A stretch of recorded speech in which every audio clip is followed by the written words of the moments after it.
ومن سيئات أعمالنا من يهده الله فلا مضل له ومن يضلل فلا هادي له وأشهد أن لا إله إلا الله وحده لا شريك له وأشهد أن محمدا عبده ورسوله صلى الله عليه وعلى آله وأصحابه ومن تبعهم بإحسان إلى يوم القيامة أما بعد معاشر الإخوة والأخوات في الدين.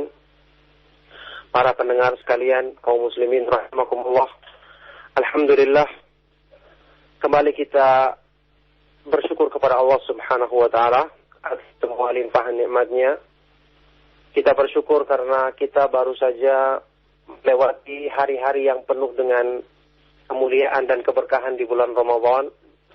Kita baru saja melewati ayyamus sabar, hari-hari kesabaran, hari-hari yang di situ kita dididik, dilatih dalam madrasah Islam yang sangat besar, yaitu bulan Ramadan, yang tentu saja orang-orang yang beruntung, orang-orang yang mendapatkan hasil yang baik di bulan tersebut adalah orang-orang yang membawa bekas-bekas kebaikan, membawa tanda-tanda kebaikan setelah dia berpuasa untuk kemudian meninggalkan bulan Ramadan dalam keadaan mendapatkan kebaikan dari Allah Subhanahu wa taala, dalam keadaan diampuni dosanya, dan insya Allah kita termasuk ke dalam golongan tersebut dengan taufik dari Allah Subhanahu wa taala. Ikhwatal Islam rahimakumullah. Maka tentu saja setelah kita selesai menjalankan ibadah-ibadah yang indah di bulan Ramadan, mestinya masih terasa bekasnya bagi orang-orang yang beriman. Masih terasa keindahan ibadah-ibadah tersebut, bekas keindahan ibadah-ibadah tersebut dalam hatinya, sehingga dia ingin terus mengerjakan ibadah tadi sebagai pertanda bahwa imannya, ketakwaan dalam dirinya tidak bosan untuk mendekatkan diri kepada Allah Subhanahu wa taala. Itulah hikmahnya mengapa salah seorang ulama menjelaskan mengapa setelah ibadah puasa Ramadan disyariatkan puasa 6 hari di bulan Syawal, yang kita ketahui bersama keutamaannya yang sangat agung. Shoma Ramadhana thumma atba'ahu bi shaumi sittatin min Syawal kana lahu kasiyahid dahr. Barang siapa yang berpuasa Ramadan dengan sempurna, menyempurnakan puasa Ramadan, kemudian mengikutinya dengan puasa 6 hari di bulan Syawal, maka itu dituliskan baginya seperti puasa setahun penuh. Hikmahnya adalah, atau rahasia semua ini adalah, bagi orang-orang yang beriman, setelah dia mengerjakan puasa dan merasakan nikmatnya menjalankan ibadah yang agung ini, tentu dia rindu untuk terus melakukannya.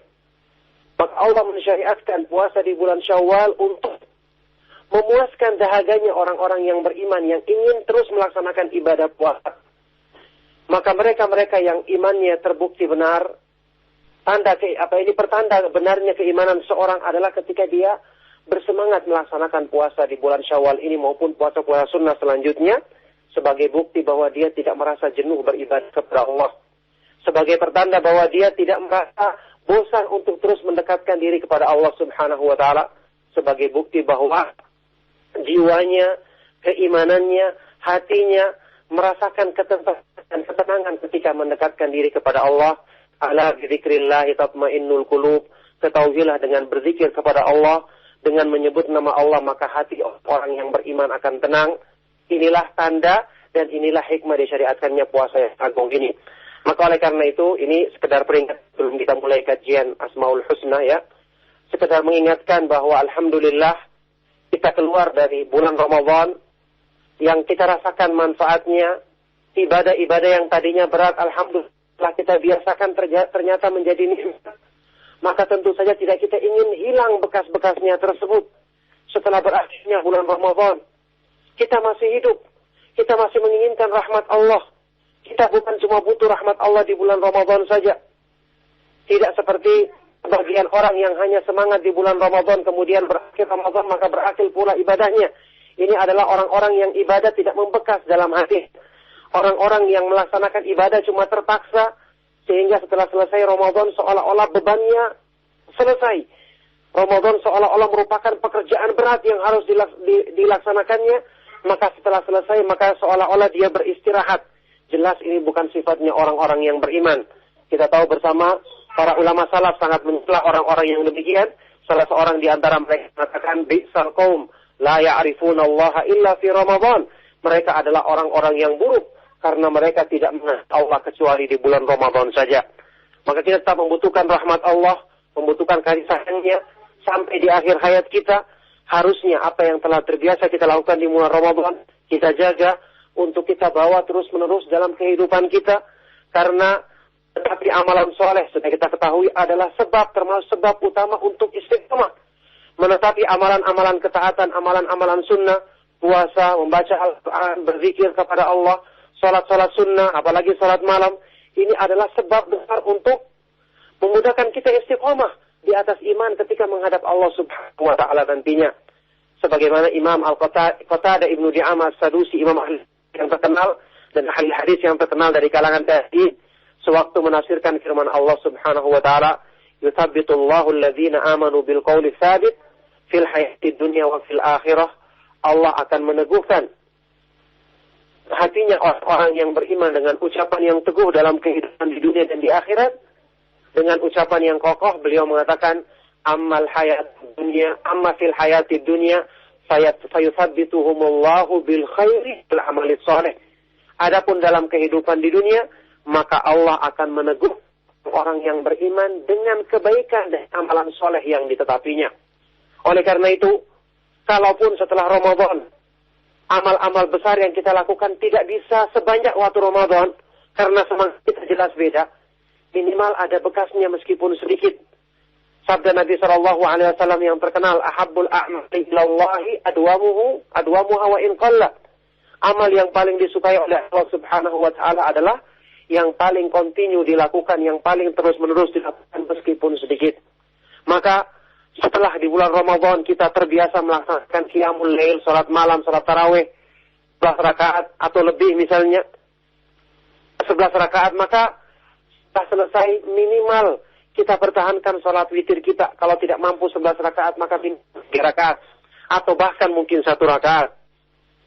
Minimal bacaan Al-Quran jangan sampai kita luputkan dalam keseharian kita. Berzikir kepada Allah Subhanahu wa taala dan banyak kebaikan-kebaikan yang lainnya. Inilah tanda orang-orang yang insya Allah puasa Ramadannya berhasil. Orang-orang yang lulus dalam madrasah Ramadan, yang mendapat keutamaan besar dari Allah Subhanahu wa taala di bulan yang mulia. Inilah orang-orang yang telah teruji keimanannya insya Allah untuk dia merasakan kemanisan iman, dengan tanda dia tidak merasa jenuh dan bosan untuk selalu beribadah dan meningkatkan diri kepada Allah Subhanahu wa taala.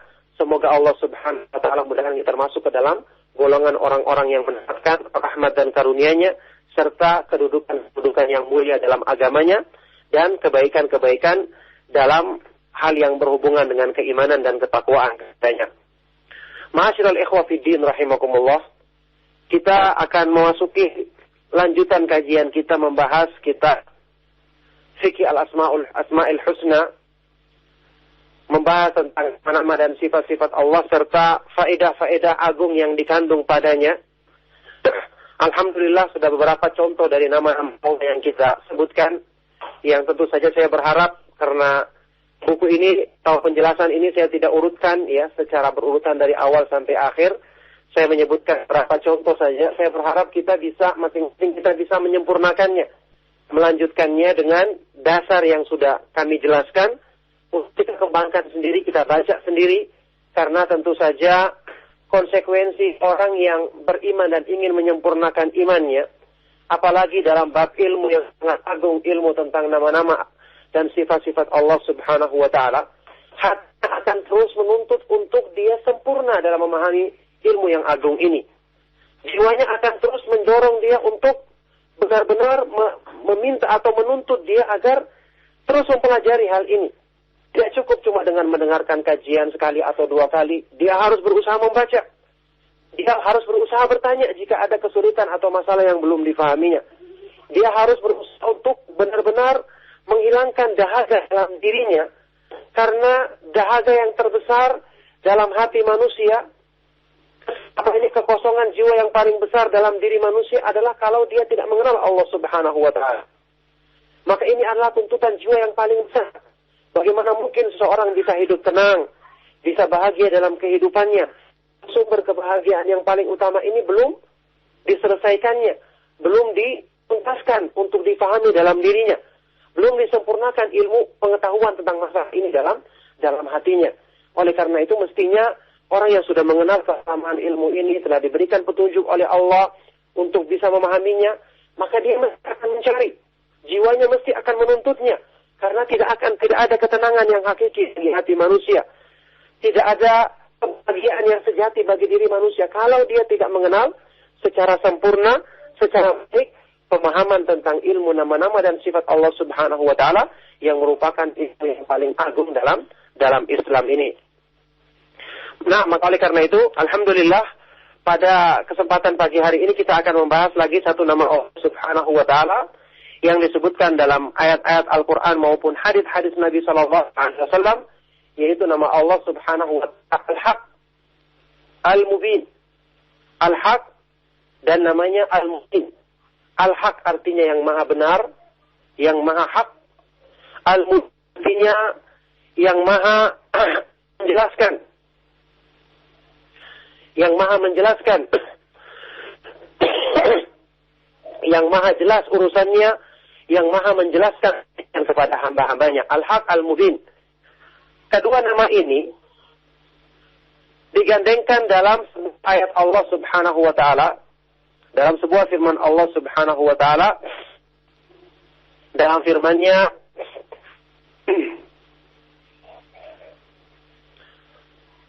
Allah Subhanahu wa Ta'ala berfirman dalam Al-Quran, Allah Subhanahu wa Ta'ala berfirman,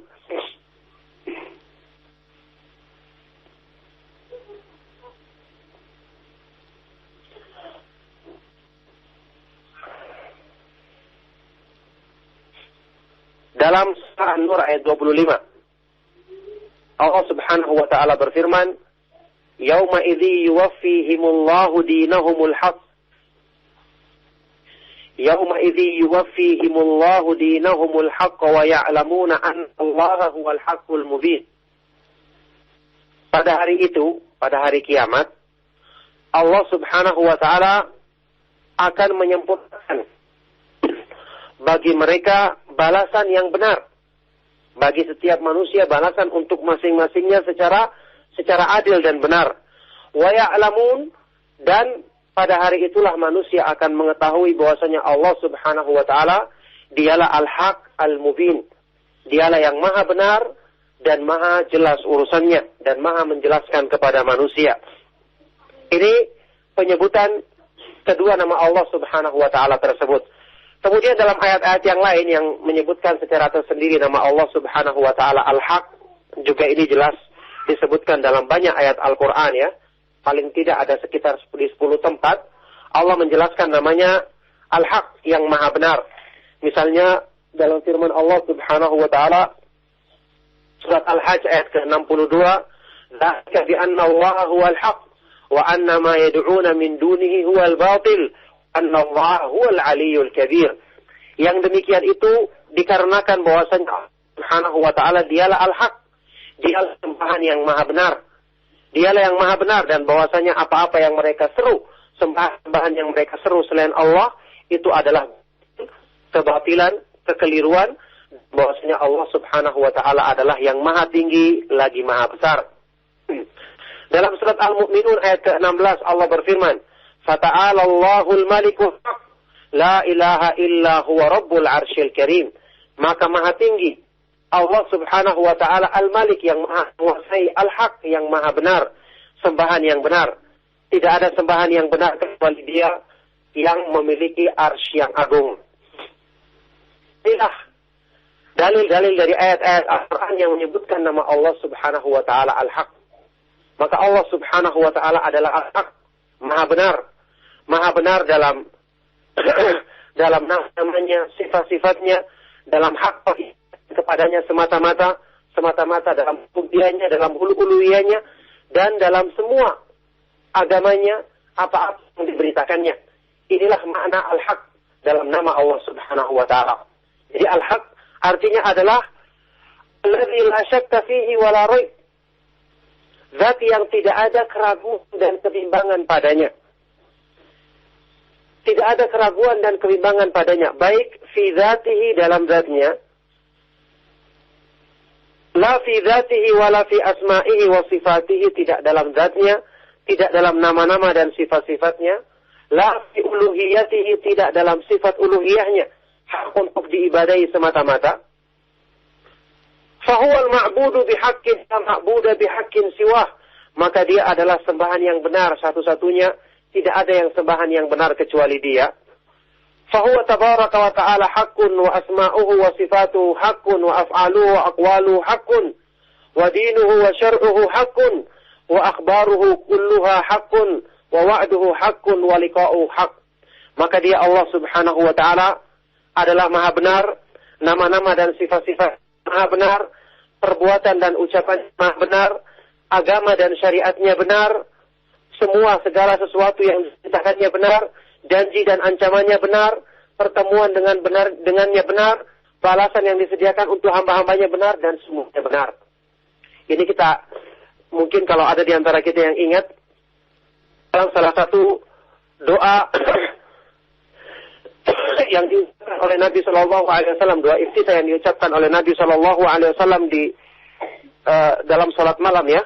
Seperti yang disebutkan dalam hadis riwayat Imam Bukhari dan Muslim, beliau alaihi salatu wassalam menyebutkan makna yang agung ini, makna dari nama Allah subhanahu wa ta'ala al-haq yang maha benar, yaitu doanya Nabi sallallahu alaihi wasallam dalam hadisnya Ibnu Abbas radhiyallahu ta'ala anhuma, kana Nabi sallallahu alaihi wasallam idza qama minal laili yatahajjad qala, Rasulullah sallallahu alaihi wasallam kalau bangun salat malam untuk melakukan salat tahajud, beliau mengucapkan dalam doa iftitah, Allahumma lakal hamdu anta qayyimus samawati wal ardi wa man fihinna. Wa lakal hamdu lakal mulkus samawati wal ardi wa man fihinna. Wa lakal hamdu anta nurus samawati wal ardi wa lakal hamdu antal malikus samawati wal ardi. Wa lakal hamdu antal haqqu wa wa'dukal haqqu wa liqa'uka haqqun. Wa qawluka haqqun wal jannatu haqqun wan naru haqqun wan nabiyyuna haqqun wa Muhammadun sallallahu alaihi wasallam haqqun was sa'atu haqqun. Allahumma laka aslamtu wa bika amantu wa alayka tawakkaltu wa ilayka anabtu wa bika khasamtu wa ilayka hakamtu faghfir li ma qaddamtu wa ma akhartu wa ma asrartu wa ma a'lantu wa antal muqaddim wa antal muakhiru la ilaha illa anta. Ya Allah, Engkau bagimulah segala pujian. Engkaulah yang menegakkan langit-langit dan bumi dan makhluk yang ada di antaranya. Bagimulah segala pujian, engkaulah yang memiliki langit-langit dan bumi dan makhluk yang ada di antara. Bagimulah segala pujian, engkaulah cahaya langit dan bumi. Dan bagimulah segala pujian, engkaulah yang menguasai langit dan bumi. Engkau bagimulah segala pujian, engkau adalah al-haq yang maha benar, janjimu benar, perjumpaan denganmu maha benar, ucapanmu benar, sorga itu benar, neraka itu benar, para nabi itu benar, Nabi Muhammad SAW benar, hari kiamat itu benar. Ya Allah, kepadamulah aku berdiri, denganmulah aku beriman, dan kepadamulah aku bersandar bertawakal, dan kepada aku mengembalikan diriku, dan denganmulah aku memusuhi, dan kepadamulah aku berhukum, maka ampuni dosa-dosaku yang lalu dan yang akan datang, dan apa yang aku sembunyikan maupun aku tampakkan. Engkaulah yang al-muqaddim, engkaulah yang memajukan dan mengakhirkan, tidak ada sembahan yang benar kecuali engkau. Ini makna yang disebutkan dalam doa ini, yang menunjukkan Nabi Shallallahu Alaihi Wasallam menetapkan makna yang agung dari nama Allah Subhanahu Wa Taala al-haq ini. Nah, oleh karena itulah Allah subhanahu wa ta'ala syariatnya, apalagi tauhidnya, adalah kebenaran yang paling utama. Adalah kebenaran yang paling besar kedudukannya dalam agama. Tidak ada satu dakwah pun yang bisa dinilai sebagai al-haq, dakwah yang benar, kalau tidak bersandar kepada tauhid. Tidak dimulai dengan mengenalkan kewajiban beribadah kepada Allah subhanahu wa ta'ala.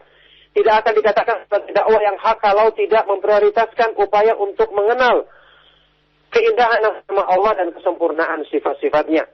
Karena ini adalah kebenaran yang paling besar, kebenaran yang paling agung.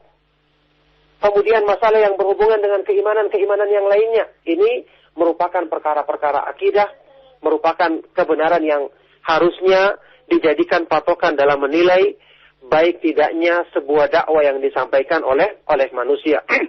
Ini nama Allah Subhanahu wa taala Al-Haq. Kemudian nama Allah Subhanahu wa taala Al-Mubin, karena ini digandengkan ya kedua nama tersebut dan maknanya juga berhubung. Al-Mubin secara bahasa artinya adalah yang menjelaskan. Maka nama Allah Al-Mubin artinya adalah Al-Mubayyinu li'ibadihi sabilar rasyad. Al-Muwaddihu lahumul a'mal salihata allati yanaluna biha thawab.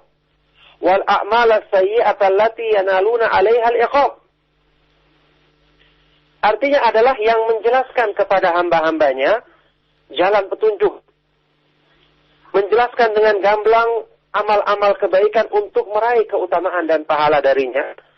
Serta menjelaskan dengan gamblang amal-amal keburukan untuk dengan itu hambanya seseorang bisa mendapatkan siksaan untuk dijauhinya. Itulah menjelaskan segala sesuatu dalam agamanya. Allah Subhanahu wa taala berfirman dalam Al-Qur'an, "Yuridullahu liyubayyina lakum wa yahdiyakum sunanal ladzina min qablikum wa yatuba 'alaikum wallahu 'alimun hakim." Allah Subhanahu wa taala ingin untuk menjelaskan dan memberikan hidayah kepada kalian jalan kebaikan yang ditempuh oleh orang-orang sebelummu dan ingin memberikan pengampunan untuk kalian, dan Allah Subhanahu wa taala Maha mengetahui lagi Maha memiliki hikmah, Maha bijaksana. Ini makna dari nama Allah Al-Mubin, termasuk juga sebagian dari para ulama mengartikan Al-Mubin itu adalah Al-Bayyinu amruhu fil wahdani. Yang jelas perkaranya dalam kemahaesaannya, dalam tauhidnya, dalam segala sesuatu yang berhubungan dengan penghambaan diri kepada Allah Subhanahu wa taala semata-mata. Oleh karena itulah yang namanya agama Islam itu tidak ada sesuatu pun yang samar. Apalagi dalam hal yang berhubungan dengan akidah, yang merupakan sebab utama yang akan menerangi jiwa manusia untuk dia bisa menempuh perjalanan hidupnya dengan tenang, dengan terbimbing selalu oleh petunjuk Allah Subhanahu wa taala. Orang yang ingin hidupnya selalu terbimbing dalam cahaya, maka dia adalah orang yang paling banyak mengisi hidupnya dengan memahami petunjuk Allah Subhanahu wa taala, mengenal tauhidnya.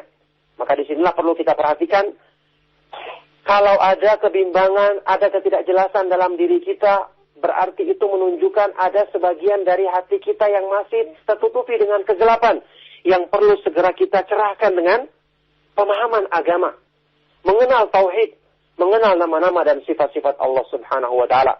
Makanya dalam Al-Qur'an sudah kita ketahui petunjuk Allah disifati sebagai nur.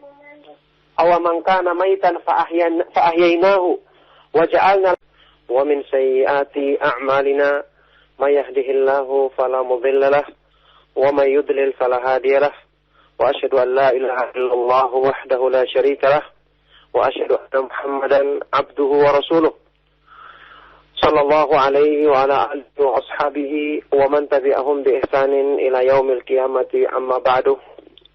Ma'asyiral ikhwah wal akhwat fid din, para pendengar sekalian kaum muslimin rahimakumullah. Alhamdulillah, kembali kita bersyukur kepada Allah Subhanahu wa taala atas semua limpahan nikmat-Nya.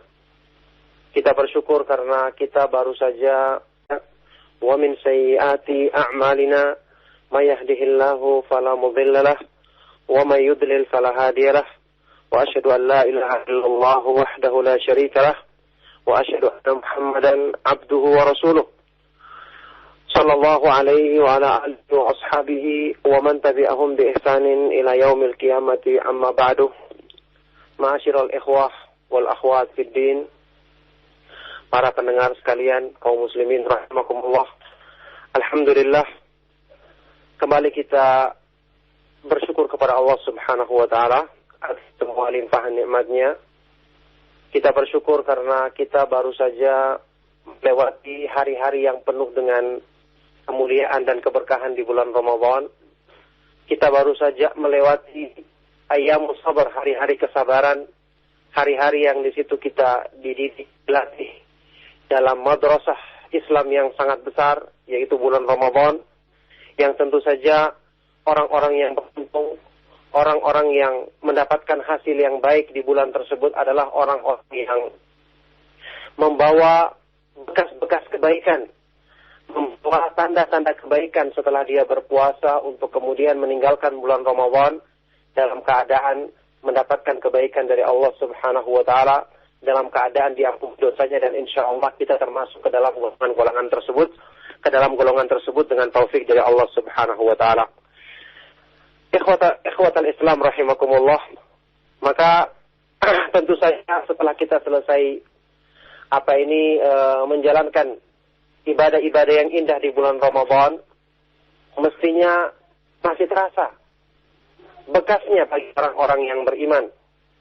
Masih terasa keindahan ibadah-ibadah tersebut, bekas keindahan ibadah-ibadah tersebut dalam hatinya, sehingga dia ingin terus mengerjakan ibadah tadi sebagai pertanda bahwa imannya, ketakwaan dalam dirinya tidak bosan untuk mendekatkan diri kepada Allah Subhanahu wa taala. Itulah hikmahnya mengapa salah seorang ulama menjelaskan mengapa setelah ibadah puasa Ramadan disyariatkan puasa 6 hari di bulan Syawal, yang kita ketahui sama keutamaannya yang sangat agung. Shoma Ramadhana thumma atba'ahu bi shaumi sittatin min Syawal kana lahu kasiyahid dahr. Barang siapa yang berpuasa Ramadan dengan sempurna, menyempurnakan puasa Ramadan, kemudian mengikutinya dengan puasa 6 hari di bulan Syawal, maka itu wa min sayyiati a'malina may yahdihillahu fala mudilla lahu wa may yudlil fala hadiya lahu. Wa asyhadu an la ilaha illallah wahdahu la syarika lah wa asyhadu anna Muhammadan abduhu wa rasuluh sallallahu alaihi wa ala alihi wa ashabihi wa man tabi'ahum bi ihsanin ila yaumil qiyamati, amma ba'du. Ma'asyiral ikhwah wal akhwat fid din, para pendengar sekalian, kaum muslimin rahimakumullah. Alhamdulillah, kembali kita bersyukur kepada Allah Subhanahu wa taala atas semua limpahan nikmatnya. Kita bersyukur karena kita baru saja melewati hari-hari yang penuh dengan kemuliaan dan keberkahan di bulan Ramadan. Kita baru saja melewati ayyamus sabar, hari-hari kesabaran, hari-hari yang di situ kita dididik, dilatih dalam madrasah Islam yang sangat besar, yaitu bulan Ramadan, yang tentu saja orang-orang yang beruntung, orang-orang yang mendapatkan hasil yang baik di bulan tersebut adalah orang-orang yang membawa bekas-bekas kebaikan, membawa tanda-tanda kebaikan setelah dia berpuasa untuk kemudian meninggalkan bulan Ramadan dalam keadaan mendapatkan kebaikan dari Allah Subhanahu wa taala, dalam keadaan diampuni dosanya, dan insya Allah kita termasuk ke dalam golongan tersebut dengan taufik dari Allah Subhanahu wa taala. Ikhwatal Islam rahimakumullah. Maka tentu saja setelah kita selesai menjalankan ibadah-ibadah yang indah di bulan Ramadan, mestinya masih terasa bekasnya bagi orang-orang yang beriman. Masih terasa keindahan ibadah-ibadah tersebut, bekas keindahan ibadah-ibadah tersebut dalam hatinya, sehingga dia ingin terus mengerjakan ibadah tadi sebagai pertanda bahwa imannya, ketakwaan dalam dirinya tidak bosan untuk mendekatkan diri kepada Allah Subhanahu wa taala. Itulah hikmahnya mengapa salah seorang ulama menjelaskan mengapa setelah ibadah puasa Ramadan disyariatkan puasa 6 hari di bulan Syawal, yang kita ketahui sama keutamaannya yang sangat agung. Shoma Ramadhana thumma atba'ahu bi shaumi sittatin min Syawal kana lahu kasiyahid dahr. Barang siapa yang berpuasa Ramadan dengan sempurna, menyempurnakan puasa Ramadan, kemudian mengikutinya dengan puasa 6 hari di bulan Syawal, maka itu dituliskan baginya seperti puasa setahun penuh. Hikmahnya adalah, atau rahasia di semua ini adalah, bagi orang-orang yang beriman, setelah dia mengerjakan puasa dan merasakan nikmatnya menjalankan ibadah yang agung ini, tentu dia rindu untuk terus melakukannya. Maka Allah mensyariatkan puasa di bulan Syawal untuk memuaskan dahaganya orang-orang yang beriman yang ingin terus melaksanakan ibadah puasa.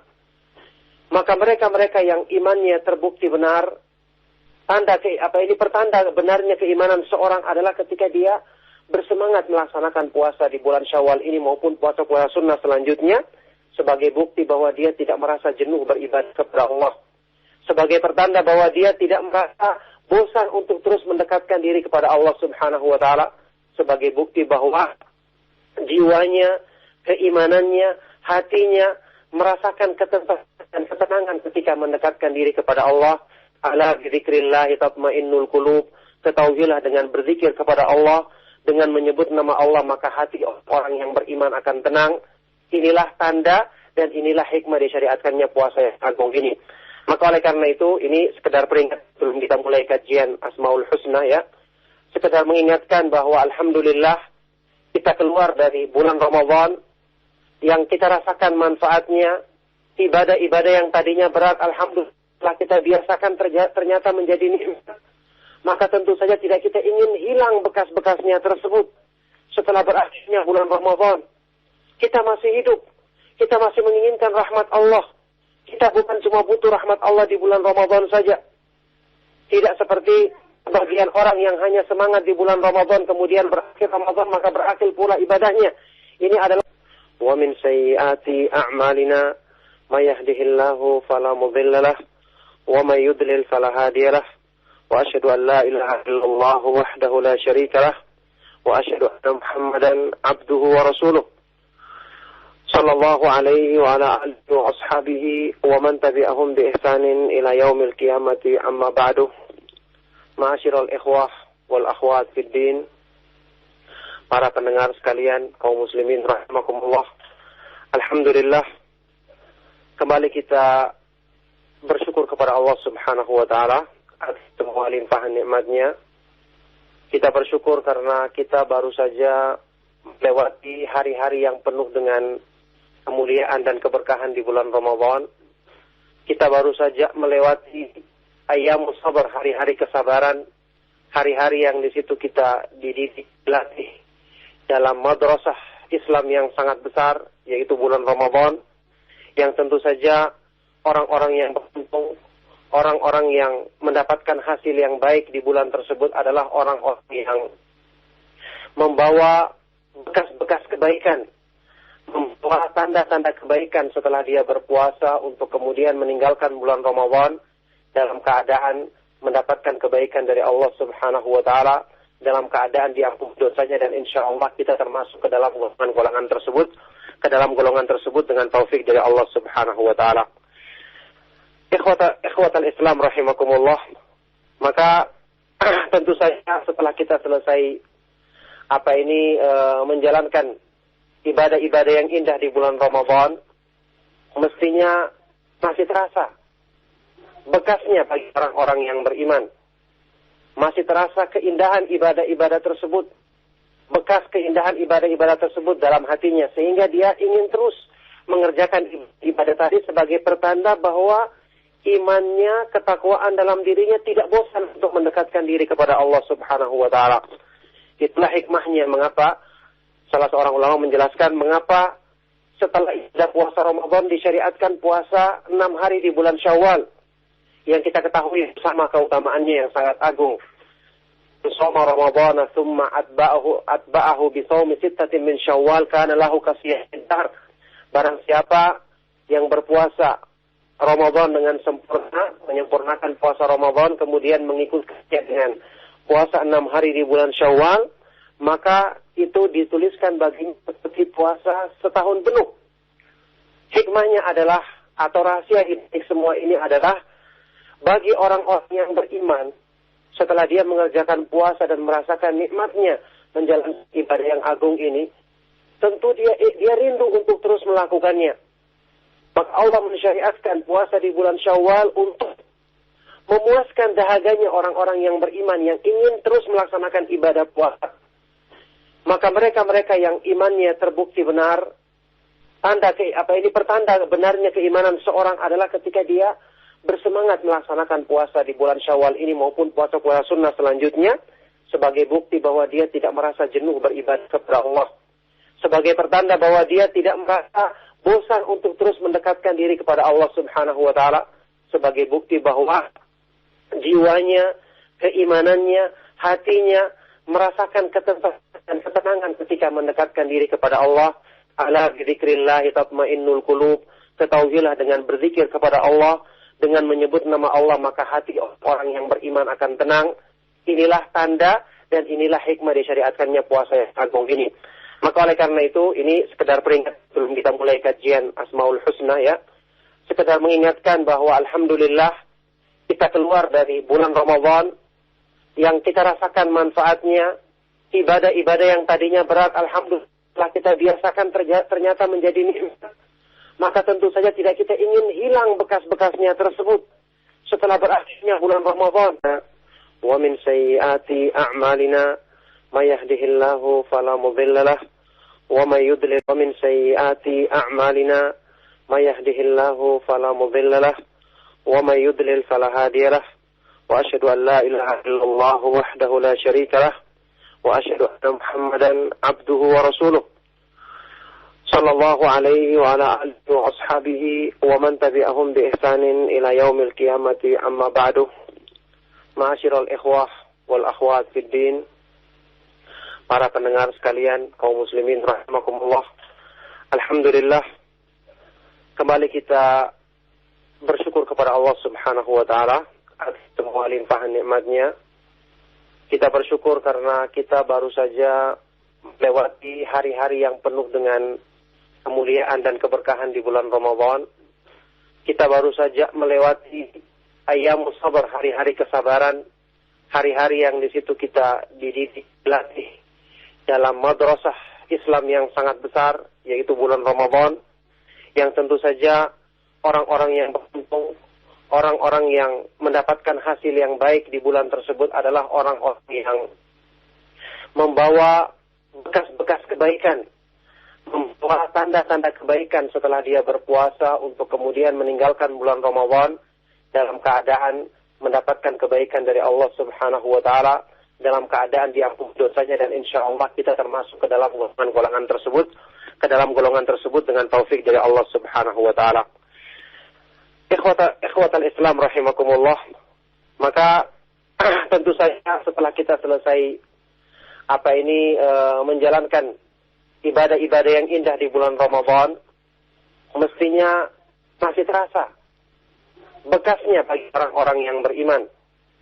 Masih terasa keindahan ibadah-ibadah tersebut, bekas keindahan ibadah-ibadah tersebut dalam hatinya, sehingga dia ingin terus mengerjakan ibadah tadi sebagai pertanda bahwa imannya, ketakwaan dalam dirinya tidak bosan untuk mendekatkan diri kepada Allah Subhanahu wa taala. Itulah hikmahnya mengapa salah seorang ulama menjelaskan mengapa setelah ibadah puasa Ramadan disyariatkan puasa 6 hari di bulan Syawal, yang kita ketahui sama keutamaannya yang sangat agung. Shoma Ramadhana thumma atba'ahu bi shaumi sittatin min Syawal kana lahu kasiyahid dahr. Barang siapa yang berpuasa Ramadan dengan sempurna, menyempurnakan puasa Ramadan, kemudian mengikutinya dengan puasa 6 hari di bulan Syawal, maka itu dituliskan baginya seperti puasa setahun penuh. Hikmahnya adalah, atau rahasia di semua ini adalah, bagi orang-orang yang beriman, setelah dia mengerjakan puasa dan merasakan nikmatnya menjalankan ibadah yang agung ini, tentu dia rindu untuk terus melakukannya. Maka Allah mensyariatkan puasa di bulan Syawal untuk memuaskan dahaganya orang-orang yang beriman yang ingin terus melaksanakan ibadah puasa. Maka mereka-mereka yang imannya terbukti benar, pertanda benarnya keimanan seorang adalah ketika dia bersemangat melaksanakan puasa di bulan Syawal ini maupun puasa-puasa sunnah selanjutnya, sebagai bukti bahwa dia tidak merasa jenuh beribadah kepada Allah, sebagai pertanda bahwa dia tidak merasa bosan untuk terus mendekatkan diri kepada Allah Subhanahu wa taala, sebagai bukti bahwa jiwanya, keimanannya, hatinya merasakan ketentraman dan ketenangan ketika mendekatkan diri kepada Allah. Ala bidzikrillahi tatmainnul qulub. Ketahuilah dengan berzikir kepada Allah, dengan menyebut nama Allah, maka hati orang yang beriman akan tenang. Inilah tanda dan inilah hikmah disyariatkannya puasa yang agung ini. Maka oleh karena itu, ini sekedar peringat sebelum kita mulai kajian Asmaul Husna ya. Sekedar mengingatkan bahwa alhamdulillah kita keluar dari bulan Ramadan, yang kita rasakan manfaatnya, ibadah-ibadah yang tadinya berat, alhamdulillah kita biasakan ternyata menjadi nikmat. Maka tentu saja tidak kita ingin hilang bekas-bekasnya tersebut. Setelah berakhirnya bulan Ramadan, kita masih hidup, kita masih menginginkan rahmat Allah. Kita bukan cuma butuh rahmat Allah di bulan Ramadan saja. Tidak seperti bagian orang yang hanya semangat di bulan Ramadan, kemudian berakhir Ramadan maka berakhir pula ibadahnya. Ini adalah orang-orang yang ibadah tidak membekas dalam hati. Orang-orang yang melaksanakan ibadah cuma terpaksa, sehingga setelah selesai Ramadan seolah-olah bebannya selesai. Ramadan seolah-olah merupakan pekerjaan berat yang harus dilaksanakannya. Maka setelah selesai, maka seolah-olah dia beristirahat. Jelas ini bukan sifatnya orang-orang yang beriman. Kita tahu bersama, para ulama salaf sangat mencela orang-orang yang demikian. Salah seorang di antara mereka mengatakan, bi'sal qaum la ya'rifuna Allah illa fi Ramadan. Mereka adalah orang-orang yang buruk karena mereka tidak mengenal Allah kecuali di bulan Ramadan saja. Maka kita tetap membutuhkan rahmat Allah, membutuhkan kasih sayangnya sampai di akhir hayat kita. Harusnya apa yang telah terbiasa kita lakukan di bulan Ramadan, kita jaga untuk kita bawa terus-menerus dalam kehidupan kita. Karena tetapi amalan soleh sudah kita ketahui adalah sebab, termasuk sebab utama untuk istiqomah. Menetapi amalan-amalan ketaatan, amalan-amalan sunnah, puasa, membaca Al-Quran, berzikir kepada Allah, salat-salat sunnah, apalagi salat malam, ini adalah sebab besar untuk memudahkan kita istiqomah di atas iman ketika menghadap Allah Subhanahu wa taala nantinya. Sebagaimana Imam Al-Qatadah Ibnu Di'amah As-Sadusi, imam ahli yang terkenal dan ahli hadis yang terkenal dari kalangan tabi'in, sewaktu menafsirkan firman Allah Subhanahu wa taala, "Yuthabbitullahu alladhina amanu bil qawli tsabit fil hayatid dunya wa fil akhirah."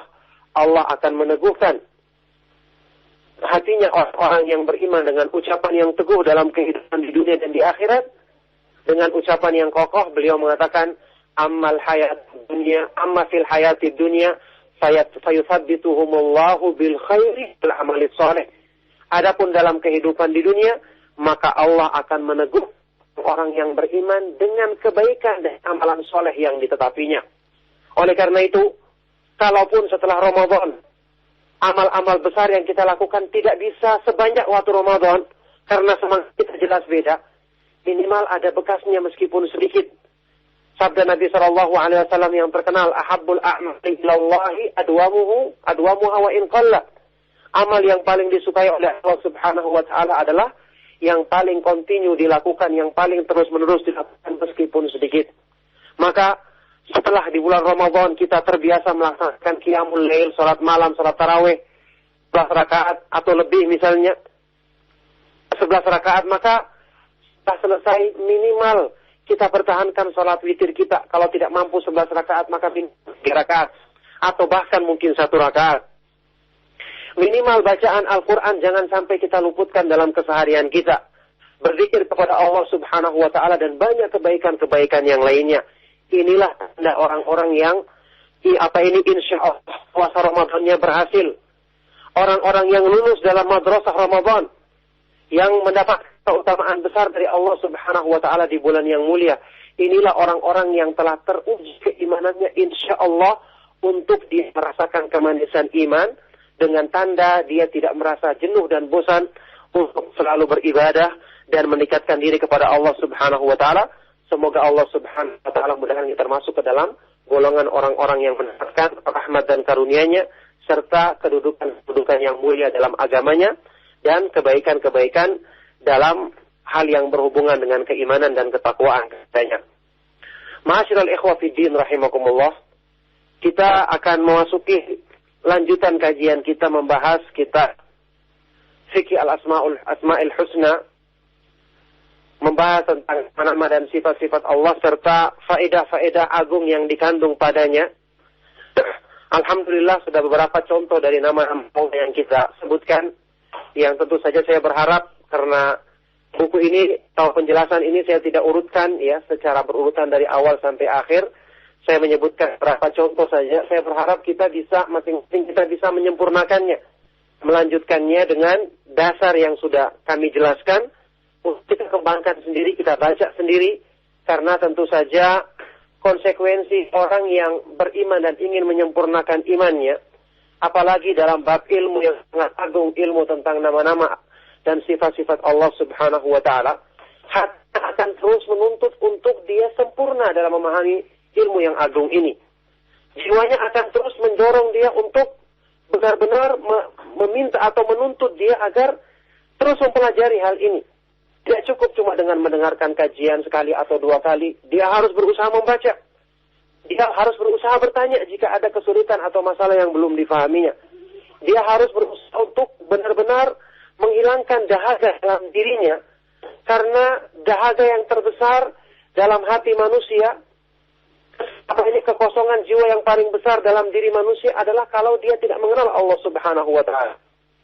Maka ini adalah tuntutan jiwa yang paling besar. Bagaimana mungkin seseorang bisa hidup tenang, bisa bahagia dalam kehidupannya? Sumber kebahagiaan yang paling utama ini belum diselesaikannya, belum dituntaskan untuk difahami dalam dirinya, belum disempurnakan ilmu pengetahuan tentang masalah ini dalam hatinya. Oleh karena itu mestinya orang yang sudah mengenal kesamaan ilmu ini, telah diberikan petunjuk oleh Allah untuk bisa memahaminya, maka dia mesti akan mencari. Jiwanya mesti akan menuntutnya. Karena tidak ada ketenangan yang hakiki di hati manusia. Tidak ada kebahagiaan yang sejati bagi diri manusia kalau dia tidak mengenal secara sempurna, secara baik, pemahaman tentang ilmu nama-nama dan sifat Allah Subhanahu wa Ta'ala yang merupakan ilmu yang paling agung dalam Islam ini. Nah, maka oleh karena itu, alhamdulillah, pada kesempatan pagi hari ini kita akan membahas lagi satu nama Allah Subhanahu wa Ta'ala yang disebutkan dalam ayat-ayat Al-Quran maupun hadis-hadis Nabi SAW, yaitu nama Allah Subhanahu wa Ta'ala Al-Haq, Al-Mubin. Al-Haq dan namanya Al-Mubin. Al-Haq artinya yang maha benar, yang maha hak. Al-Mubin artinya yang maha menjelaskan. Yang maha menjelaskan. Yang maha jelas urusannya, yang maha menjelaskan kepada hamba-hambanya. Al-Haq, Al-Mubin. Kedua nama ini digandengkan dalam ayat Allah Subhanahu wa Ta'ala, dalam sebuah firman Allah Subhanahu wa Ta'ala, dalam firman-Nya,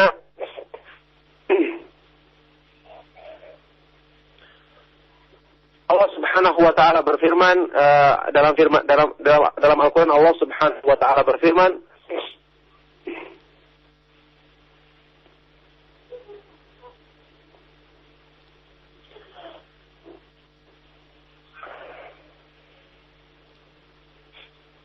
dalam surah An-Nur ayat 25, Allah Subhanahu wa Ta'ala berfirman, "Yauma idzi yuwaffihimullahu dinahumul haqq." Yauma idzi yuwaffihimullahu dinahumul haqq wa ya'lamuna anna Allaha huwal haqqul mubin. Pada hari itu, pada hari kiamat, Allah Subhanahu wa Ta'ala akan menyempurnakan bagi mereka balasan yang benar. Bagi setiap manusia balasan untuk masing-masingnya secara adil dan benar. Wa ya'lamun, dan pada hari itulah manusia akan mengetahui bahwasanya Allah Subhanahu wa Ta'ala dialah Al-Haq, Al-Mubin. Dialah yang maha benar dan maha jelas urusannya dan maha menjelaskan kepada manusia. Ini penyebutan kedua nama Allah Subhanahu wa Ta'ala tersebut. Kemudian dalam ayat-ayat yang lain yang menyebutkan secara tersendiri nama Allah Subhanahu wa Ta'ala Al-Haq, juga ini jelas disebutkan dalam banyak ayat Al-Quran ya. Paling tidak ada sekitar 10 tempat Allah menjelaskan namanya Al-Haq, yang maha benar. Misalnya dalam firman Allah Subhanahu wa Ta'ala surat Al-Hajj ayat ke-62, "Dzalika bi anna Allaha huwal haq wa anna ma yad'una min dunihi huwal batil, anna Allaha huwal aliyyul kabir." Yang demikian itu dikarenakan bahwasanya Allah Subhanahu wa Ta'ala dialah Al-Haq, dialah sembahan yang maha benar. Dialah yang maha benar, dan bahwasanya apa-apa yang mereka seru, sembahan yang mereka seru selain Allah, itu adalah kebatilan, kekeliruan. Bahwasanya Allah Subhanahu wa Ta'ala adalah yang maha tinggi lagi maha besar. Dalam surat Al-Mu'minun ayat ke-16 Allah berfirman, "Fata'ala Allahul Malikul Haq, La ilaha illa huwa rabbul arsyil karim. Maka maha tinggi Allah subhanahu wa ta'ala al-malik yang maha menguasai, al-haq yang maha benar, sembahan yang benar. Tidak ada sembahan yang benar kecuali dia yang memiliki arsy yang agung. Inilah dalil-dalil dari ayat-ayat Al-Quran yang menyebutkan nama Allah subhanahu wa ta'ala al-haq. Maka Allah subhanahu wa ta'ala adalah al-haq, maha benar. Maha benar dalam dalam namanya, sifat-sifatnya, dalam hak kepadanya semata-mata dalam uluhiyahnya, dalam uluhiyahnya, dan dalam semua agamanya, apa-apa yang diberitakannya. Inilah makna al-haq dalam nama Allah subhanahu wa ta'ala. Jadi al-haq artinya adalah alladzi la syakka fihi wa la raib. Zat yang tidak ada keraguan dan kebimbangan padanya. Tidak ada keraguan dan kebimbangan padanya, baik fi dzatihi dalam zatnya, la fi dzatihi wa la fi asma'ihi wa sifatihi, tidak dalam zatnya, tidak dalam nama-nama dan sifat-sifatnya, la fi uluhiyatihi, tidak dalam sifat uluhiyahnya, hak untuk diibadahi semata-mata. Fahuwal ma'budu bihaqqin la ma'buda bihaqqin siwah, maka dia adalah sembahan yang benar satu-satunya. Tidak ada yang sembahan yang benar kecuali dia. Fahuwa tabaraka wa ta'ala haqqun wa asma'uhu wa sifatuhu haqqun wa af'aluhu wa aqwaluhu haqqun wa dinuhu wa syar'uhu haqqun wa akhbaruhu kulluha haqqun wa wa'duhu haqqun wa liqa'uhu haqq. Maka dia Allah subhanahu wa ta'ala adalah maha benar, nama-nama dan sifat-sifat maha benar, perbuatan dan ucapan maha benar, agama dan syariatnya benar, semua segala sesuatu yang diceritakannya benar, janji dan ancamannya benar, pertemuan dengannya benar, balasan yang disediakan untuk hamba-hambanya benar, dan semuanya benar. Ini kita, mungkin kalau ada di antara kita yang ingat, dalam salah satu doa yang diucapkan oleh Nabi Shallallahu Alaihi Wasallam, doa iftitah yang diucapkan oleh Nabi Shallallahu Alaihi Wasallam di dalam salat malam, ya, seperti yang disebutkan dalam hadis riwayat Imam Bukhari dan Muslim, beliau alaihi salatu wasallam menyebutkan makna yang agung ini, makna dari nama Allah subhanahu wa ta'ala al-haq yang maha benar, yaitu doanya Nabi sallallahu alaihi wasallam dalam hadisnya Ibnu Abbas radhiyallahu ta'ala anhuma, kana Nabi sallallahu alaihi wasallam idza qama minal laili yatahajjad qala, Rasulullah sallallahu alaihi wasallam kalau bangun salat malam untuk melakukan salat tahajud, beliau mengucapkan dalam doa iftitah, Allahumma lakal hamdu anta qayyimus samawati wal ardi wa man fihinna, wa lakal hamdu lakal mulkus samawati wal ardi wa man fihinna, wa lakal hamdu anta nurus samawati wal ardi, wa lakal hamdu antal malikus samawati wal ardi, wa lakal hamdu antal haqqu wa wa'dukal haqqu wa liqa'uka haqqun, wa qawluka haqqun wal jannatu haqqun wan naru haqqun wan nabiyyuna haqqun wa Muhammadun sallallahu alaihi wasallam haqqun was sa'atu haqqun. Allahumma laka aslamtu wa bika amantu wa alayka tawakkaltu wa ilayka anabtu wa bika khasamtu wa ilayka hakamtu faghfir li ma qaddamtu wa ma akhartu wa ma asrartu wa ma a'lantu wa antal muqaddim wa antal muakhiru la ilaha illa anta. Ya Allah, Engkau bagimulah segala pujian. Engkaulah yang menegakkan langit-langit. Wa min sayyiati a'malina may yahdihillahu fala mudhillalah wa may yudlil fala hadiyalah. Wa asyhadu an la ilaha illallah wahdahu la syarikalah wa asyhadu anna Muhammadan abduhu wa rasuluh. Sallallahu alaihi wa ala alihi wa ashabihi wa man tabi'ahum bi ihsanin ila yaumil qiyamati amma ba'du. Ma'asyiral ikhwah wal akhwat fid din, para pendengar sekalian, kaum muslimin rahimakumullah. Alhamdulillah, kembali kita bersyukur kepada Allah subhanahu wa ta'ala atas semua limpahan nikmatnya. Kita bersyukur karena kita baru saja melewati hari-hari yang penuh dengan kemuliaan dan keberkahan di bulan Ramadan. Kita baru saja melewati ayyamus sabar, hari-hari kesabaran, hari-hari yang di situ kita dididik, dilatih dalam madrasah Islam yang sangat besar, yaitu bulan Ramadan, yang tentu saja orang-orang yang beruntung, orang-orang yang mendapatkan hasil yang baik di bulan tersebut adalah orang-orang yang membawa bekas-bekas kebaikan, membawa tanda-tanda kebaikan setelah dia berpuasa untuk kemudian meninggalkan bulan Ramadan dalam keadaan mendapatkan kebaikan dari Allah Subhanahu wa taala, dalam keadaan diampuni dosanya, dan insya Allah kita termasuk ke dalam golongan tersebut dengan taufik dari Allah Subhanahu wa taala. Ikhwatal Islam rahimakumullah. Maka tentu saja setelah kita selesai menjalankan ibadah-ibadah yang indah di bulan Ramadan, mestinya masih terasa bekasnya bagi orang-orang yang beriman. Masih terasa keindahan ibadah-ibadah tersebut, bekas keindahan ibadah-ibadah tersebut dalam hatinya, sehingga dia ingin terus mengerjakan ibadah tadi sebagai pertanda bahwa imannya, ketakwaan dalam dirinya tidak bosan untuk mendekatkan diri kepada Allah Subhanahu wa taala. Itulah hikmahnya mengapa salah seorang ulama menjelaskan mengapa setelah ibadah puasa Ramadan disyariatkan puasa 6 hari di bulan Syawal, yang kita ketahui sama keutamaannya yang sangat agung. Shoma Ramadhana thumma atba'ahu bi shaumi sittatin min Syawal kana lahu kasiyahid dahr.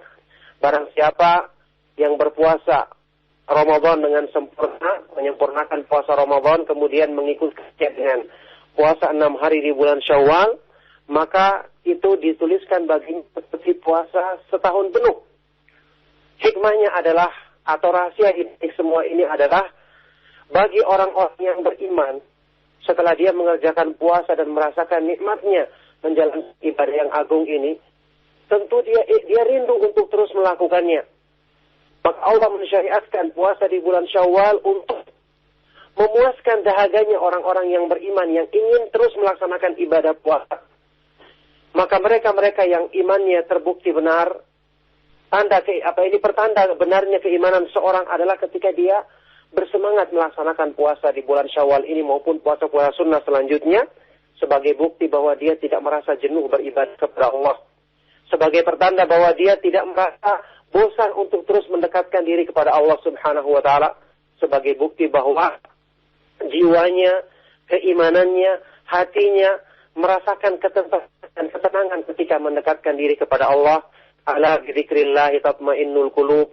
Ketahuilah dengan berzikir kepada Allah, dengan menyebut nama Allah, maka hati orang yang beriman akan tenang. Inilah tanda dan inilah hikmah disyariatkannya puasa yang agung ini. Maka oleh karena itu, ini sekedar peringat sebelum kita mulai kajian Asmaul Husna ya. Sekedar mengingatkan bahwa alhamdulillah kita keluar dari bulan Ramadan yang kita rasakan manfaatnya. Ibadah-ibadah yang tadinya berat, alhamdulillah kita biasakan ternyata menjadi nikmat. Maka tentu saja tidak kita ingin hilang bekas-bekasnya tersebut. Setelah berakhirnya bulan Ramadan, kita masih hidup. Kita masih menginginkan rahmat Allah. Kita bukan cuma butuh rahmat Allah di bulan Ramadan saja. Tidak seperti sebagian orang yang hanya semangat di bulan Ramadan, kemudian berakhir Ramadan maka berakhir pula ibadahnya. Ini adalah orang-orang yang ibadah tidak membekas dalam hati. Orang-orang yang melaksanakan ibadah cuma terpaksa, sehingga setelah selesai Ramadan seolah-olah bebannya selesai. Ramadan seolah-olah merupakan pekerjaan berat yang harus dilaksanakannya. Maka setelah selesai, maka seolah-olah dia beristirahat. Jelas ini bukan sifatnya orang-orang yang beriman. Kita tahu bersama, para ulama salaf sangat mencela orang-orang yang demikian. Salah seorang di antara mereka mengatakan, bi'sal qaum la ya'rifuna Allah illa fi Ramadan. Mereka adalah orang-orang yang buruk karena mereka tidak mengenal Allah kecuali di bulan Ramadan saja. Maka kita tetap membutuhkan rahmat Allah, membutuhkan kasih sayangnya sampai di akhir hayat kita. Harusnya apa yang telah terbiasa kita lakukan di bulan Ramadan, kita jaga untuk kita bawa terus-menerus dalam kehidupan kita. Karena tetapi amalan soleh, sudah kita ketahui, adalah termasuk sebab utama untuk istiqomah. Menetapi amalan-amalan ketaatan, amalan-amalan sunnah, puasa, membaca Al-Quran, berzikir kepada Allah, salat-salat sunnah, apalagi salat malam, ini adalah sebab besar untuk memudahkan kita istiqomah di atas iman ketika menghadap Allah Subhanahu wa taala nantinya. Sebagaimana Imam Al-Qatadah Ibnu Di'amah As-Sadusi, imam ahli yang terkenal dan ahli hadis yang terkenal dari kalangan tabi'in, sewaktu menafsirkan firman Allah Subhanahu wa taala, "Yuthabbitullahu alladhina amanu bil qawli tsabit fil hayati dunya wa fil akhirah, Allah akan meneguhkan hatinya orang-orang yang beriman dengan ucapan yang teguh dalam kehidupan di dunia dan di akhirat. Dengan ucapan yang kokoh, beliau mengatakan, amma fil hayati dunya fayuthabbituhumullahu bil khairi wal amali shalih. Adapun dalam kehidupan di dunia, maka Allah akan meneguh orang yang beriman dengan kebaikan dan amalan soleh yang ditetapinya. Oleh karena itu, kalaupun setelah Ramadan, amal-amal besar yang kita lakukan tidak bisa sebanyak waktu Ramadan, karena semangat kita jelas beda, minimal ada bekasnya meskipun sedikit. Sabda Nabi SAW yang terkenal, ahabbul a'mali ilallahi adwamuha wa in qalla. Amal yang paling disukai oleh Allah Subhanahu wa taala adalah yang paling kontinu dilakukan, yang paling terus-menerus dilakukan meskipun sedikit. Maka setelah di bulan Ramadan kita terbiasa melaksanakan qiyamul lail, salat malam, salat tarawih 11 rakaat atau lebih misalnya 11 rakaat, maka setelah selesai minimal kita pertahankan salat witir kita. Kalau tidak mampu 11 rakaat maka 3 rakaat atau bahkan mungkin 1 rakaat. Minimal bacaan Al-Quran jangan sampai kita luputkan dalam keseharian kita. Berzikir kepada Allah Subhanahu wa ta'ala dan banyak kebaikan-kebaikan yang lainnya. Inilah tanda orang-orang yang insya Allah puasa Ramadannya berhasil. Orang-orang yang lulus dalam madrasah Ramadan, yang mendapat keutamaan besar dari Allah Subhanahu wa ta'ala di bulan yang mulia. Inilah orang-orang yang telah teruji keimanannya insya Allah untuk dia merasakan kemanisan iman, dengan tanda dia tidak merasa jenuh dan bosan untuk selalu beribadah dan meningkatkan diri kepada Allah Subhanahu wa ta'ala. Semoga Allah Subhanahu wa ta'ala mudah-mudahan kita termasuk ke dalam golongan orang-orang yang mendapatkan rahmat dan karunia-Nya serta kedudukan yang mulia dalam agamanya dan kebaikan-kebaikan dalam hal yang berhubungan dengan keimanan dan ketakwaan katanya. Ma'asyiral ikhwah fiddin rahimakumullah, kita akan memasuki lanjutan kajian kita membahas kitab Fikih Al-Asma'il Husna, membahas tentang nama dan sifat-sifat Allah serta faedah-faedah agung yang dikandung padanya. Alhamdulillah sudah beberapa contoh dari nama-nama Allah yang kita sebutkan, yang tentu saja saya berharap karena buku ini atau penjelasan ini saya tidak urutkan ya secara berurutan dari awal sampai akhir. Saya menyebutkan beberapa contoh saja. Saya berharap kita bisa masing-masing kita bisa menyempurnakannya, melanjutkannya dengan dasar yang sudah kami jelaskan. Kita kembangkan sendiri, kita baca sendiri, karena tentu saja konsekuensi orang yang beriman dan ingin menyempurnakan imannya, apalagi dalam bab ilmu yang sangat agung, ilmu tentang nama-nama dan sifat-sifat Allah Subhanahu wa ta'ala, akan terus menuntut untuk dia sempurna dalam memahami ilmu yang agung ini. Jiwanya akan terus mendorong dia untuk benar-benar meminta atau menuntut dia agar terus mempelajari hal ini. Tidak cukup cuma dengan mendengarkan kajian sekali atau 2 kali. Dia harus berusaha membaca. Dia harus berusaha bertanya jika ada kesulitan atau masalah yang belum difahaminya. Dia harus berusaha untuk benar-benar menghilangkan dahaga dalam dirinya. Karena dahaga yang terbesar dalam hati manusia, apa ini kekosongan jiwa yang paling besar dalam diri manusia adalah kalau dia tidak mengenal Allah Subhanahu wa ta'ala. Maka ini adalah tuntutan jiwa yang paling besar. Bagaimana mungkin seseorang bisa hidup tenang, bisa bahagia dalam kehidupannya? Sumber kebahagiaan yang paling utama ini belum diselesaikannya, belum dituntaskan untuk difahami dalam dirinya, belum disempurnakan ilmu pengetahuan tentang masalah ini dalam hatinya.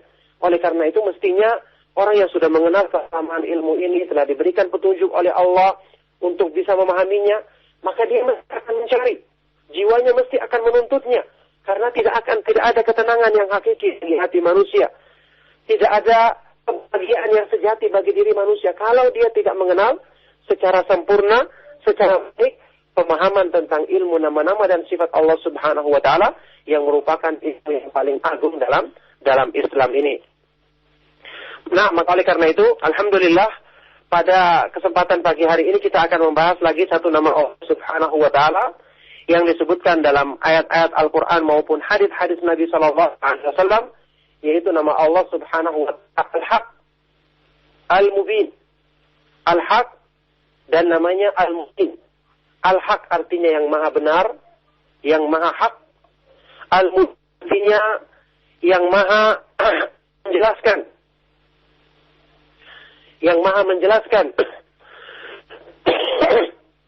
Yang maha jelas urusannya, yang maha menjelaskan kepada hamba-hambanya. Al-Haq Al-Mubin. Kedua nama ini digandengkan dalam ayat Allah Subhanahu wa taala, dalam sebuah firman Allah Subhanahu wa taala, dalam firman-Nya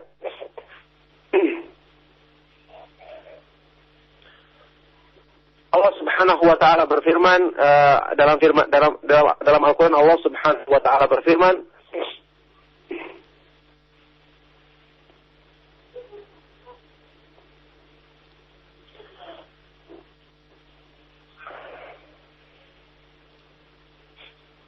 dalam surah An-Nur ayat 25, Allah Subhanahu wa taala berfirman, "Yauma idzi yuwaffihimullahu dinahumul haqq." Yauma idzi yuwaffihimullahu dinahumul haqq wa ya'lamuna anna Allaha huwal haqqul mubin. Pada hari itu, pada hari kiamat, Allah Subhanahu wa taala akan menyempurnakan bagi mereka balasan yang benar. Bagi setiap manusia balasan untuk masing-masingnya secara adil dan benar. Wa ya'lamun, dan pada hari itulah manusia akan mengetahui bahwasanya Allah Subhanahu wa taala dialah Al-Haq Al-Mubin. Dialah yang maha benar dan maha jelas urusannya dan maha menjelaskan kepada manusia. Ini penyebutan kedua nama Allah Subhanahu wa taala tersebut. Kemudian dalam ayat-ayat yang lain yang menyebutkan secara tersendiri nama Allah Subhanahu wa taala Al-Haq, juga ini jelas disebutkan dalam banyak ayat Al-Qur'an ya. Paling tidak ada sekitar 10 tempat Allah menjelaskan namanya Al-Haq yang maha benar. Misalnya dalam firman Allah Subhanahu wa taala surat Al-Hajj ayat ke-62, "Dzalika bi anna Allah huwal haq wa anna ma yad'una min dunihi huwal batil. Anna Allah huwal aliyyul kabir." Yang demikian itu dikarenakan bahwasanya Allah Subhanahu wa taala dialah Al-Haq. Dialah sembahan yang maha benar. Dialah yang maha benar, dan bahwasanya apa-apa yang mereka seru, sembahan yang mereka seru selain Allah itu adalah kebatilan, kekeliruan. Bahwasanya Allah Subhanahu wa taala adalah yang maha tinggi lagi maha besar.